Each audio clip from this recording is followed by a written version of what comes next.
ना उम्र की सीमा हो। आपने ये लाइन कभी ना कभी अपने लाइफ में तो सुनी होगी और इसी लाइन को सच साबित किया है। असम के गुवाहाटी में एक वृद्धा आश्रम में रहने वाले 71 साल के बाबू यानी कि परमेश्वर गोवाला और 65 साल की उनकी जानी यानी कि जयप्रभा ने दोनों एक दूसरे को बाबू जान कर पुकारने वाले यह दोनों प्रेमी शादी के बंधन में बंध गए हैं। एक वृद्धा आश्रम में मिले और वहीं पर अपना जीवन गुजार रहे इन दोनों की शादी बहुत ही धूमधाम से हुई और हर भारतीय परंपरा का निर्वहन किया गया। ऐसे में इनकी शादी में 4000 लोगों को भी निमंत्रित किया गया। लेकिन अब आप ये सोच रहे होंगे कि इनकी कहानी की शुरुआत कैसे हुई? कैसे शुरू हुई इन लोगों की प्रेम कहानी? तो मैं आपको बताती हूँ, जरा सब्र रखिए। तो बात कुछ ऐसी है, गुवाहाटी के प्रमोद तालुका स्मारक वृद्धा आश्रम में रहते हुए 1 साल पहले बाबू और जानू की मुलाकात हुई थी। पहले दोनों एक दूसरे को बस जानते थे, लेकिन जैसे-जैसे समय बीतता गया, दोनों के बीच एक मजबूत संबंध बन गया। यह रिश्ता बस दोस्ती तक ही सीमित नहीं था, दोनों एक दूसरे के सुख-दुख के साथी बन गए थे। बातों-बातों में दोनों का दिल एक दूसरे के लिए धड़कने लगा और फिर क्या था? दोनों ने अपने रिश्ते को आगे बढ़ाने का फैसला किया। अब सोचिए जरा, जीवन के इस पड़ाव पर किसी से प्यार हो जाना, यह सच में बहुत खास है। जानू के लिए यह और भी खास था, क्योंकि पिछले साल मार्च में अपने भाई की मृत्यु के बाद से उन्हें उनके भतीजे ने घर से बाहर कर दिया था। यह दुख भरा पल उनके लिए नया नहीं था, क्योंकि पहले भी वो अपने जीवन में कई मुश्किलों से गुजर चुकी थी। ऐसे में जब वह प्रमोद तालुका स्मारक वृद्धा आश्रम में आई, तो यहाँ की एक और कहानी शुरू हुई। इस वृद्धा आश्रम में बाबू को गाने का शौक था और वह बिहू गीत गाते थे। जानू, जो बहुत ही सुलझी हुई और मिलनसार महिला थी, बाबू की आवाज से प्रभावित हो गई।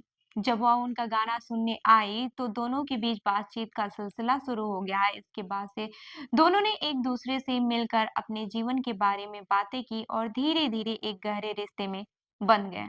वहीं आपको मैं बता दूं कि वृद्धा आश्रम के संचालक उत्पल हर्षवर्धन ने इस जोड़े को देखा और महसूस किया कि दोनों एक दूसरे के लिए खास हैं। उन्होंने इनसे बात की और शादी की सलाह दी। शुरुआत में दोनों थोड़ा-सा संकोच करते थे, क्योंकि उनकी उम्र हो चुकी थी। लेकिन हर्षवर्धन के समझाने पर दोनों राजी हो गए।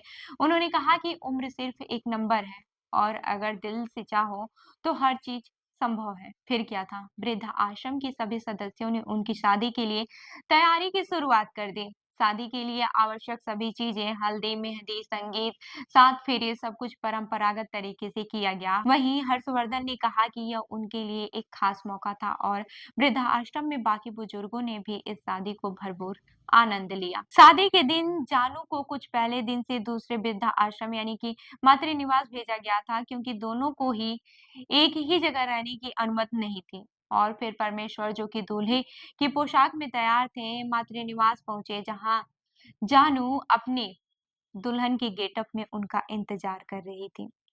दोनों की शादी बहुत ही धूमधाम से हुई और सब कुछ 1 घंटे से ज्यादा समय में संपन्न हुआ। वहीं शादी के दौरान जानू ने पारंपरिक मेखला सदोर पहना था, जबकि परमेश्वरी यानी कि बाबू ने धोती कुर्ता पहना। शादी के बाद से दोनों वृद्धा आश्रम में एक अलग कमरे में शिफ्ट कर दिया गया है, ताकि वे अपना बाकी का जीवन पति पत्नी के रूप में आराम से बिता सके। यह शादी सिर्फ दोनों लोगों के लिए नहीं थी, बल्कि इसने यह भी साबित किया है कि प्यार किसी भी उम्र में संभव है।